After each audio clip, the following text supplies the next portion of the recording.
PN പണിക്കരുടെ ചരമദിനമായ June 19 മുതൽ June 25 വരെയുള്ള ഒരാഴ്ച കാലമാണ് നാം വായനാവാരമായി ആഘോഷിക്കുന്നതെന്ന് എല്ലാവർക്കും അറിയാമല്ലോ. മതമൗലികവാദത്തിനുമെതിരായ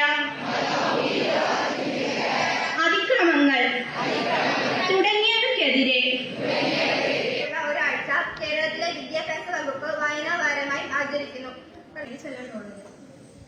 പുസ്തകങ്ങളിൽ എന്തൊക്കെയുണ്ട്, പുസ്തകങ്ങളിൽ വിസ്മയമുണ്ട്, പുസ്തകങ്ങളിൽ ആനന്ദം. പഠിച്ച് കഴിവ് നേടുക, വായിച്ചു വളരുക, ചിന്തിച്ച് പ്രബുദ്ധരാകുക എന്നീ സന്ദേശം ജനങ്ങളിലേക്ക് പകർത്തി നൽകിയ വ്യക്തിയാര്? ഉത്തരം PN പണിക്കർ. വാഗ്മയം, കഥ, കവിതാ രചന, പ്രസംഗം, വിവിധ ക്വിസ് മത്സരങ്ങൾ ജേതാവായ അമാന ഫിർദൌസ്, പുസ്തകാസ്വാദനം, IT മലയാളം ടൈപ്പിംഗ്, വിവിധ ക്വിസ് മത്സരങ്ങൾ ജേതാവായ തീർത്ഥ എന്നിവരാണ് നമ്മുടെ വിദ്യാരംഗം കലാസാഹിത്യവേദി ഉദ്ഘാടനത്തിനും കൈയെഴുത്തു മാസിക പ്രകാശനം ചെയ്യുന്നതിനായി ഇവിടെ എത്തിയിട്ടുള്ളത്. അവരെ ഉദ്ഘാടനം ചെയ്യുന്നതിനായി ക്ഷണിക്കുന്നു. രസകരമായിട്ട് തന്നെ ആ ഒരു ക്ലാസ്സിൽ പറഞ്ഞിട്ടുണ്ടായിരുന്നു.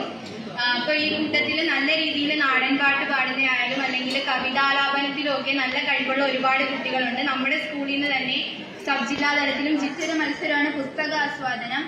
എല്ലാവരും പുസ്തകം വായിക്കും. അതിന് ആസ്വാദനക്കുറിപ്പ് എഴുതാറുണ്ടോ? ഇല്ല.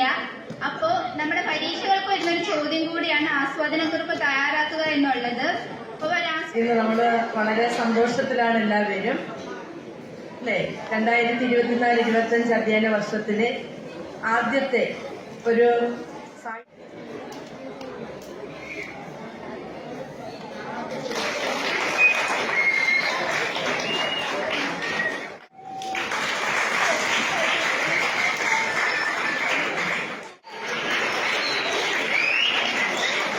പ്രിയപ്പെട്ട കുട്ടികളെ, നമ്മുടെ സ്കൂളിന്റെ ഒരു കരുത്ത് എന്താണെന്ന് ഈ വേദിയിലേക്ക് നോക്കിയാൽ നിങ്ങൾക്ക് മനസ്സിലാവും.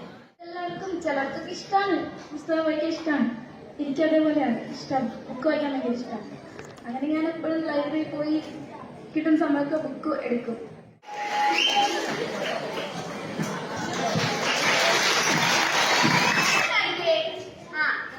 ഞാൻ തന്നെ പറയാം.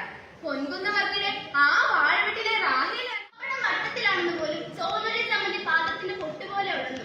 ഞാൻ അവനെ സമാധാനിപ്പിക്കാൻ വേണ്ടി വൈകിട്ട് നല്ല രുചിയുള്ള അയലച്ചെന്നൊക്കെ പറഞ്ഞു. പക്ഷെ എവിടെ നിന്ന് അവന്റെ മുന്നിൽ വലിയ വ്യത്യാസമൊന്നും ഉണ്ടായിട്ടില്ല. പ്രിയപ്പെട്ട എന്റെ സഹപ്രവർത്തകരെ, പ്രിയമുള്ള കുഞ്ഞുങ്ങളെ, ഇന്നിവിടെ ഈ വായനാവാരത്തിന്റെ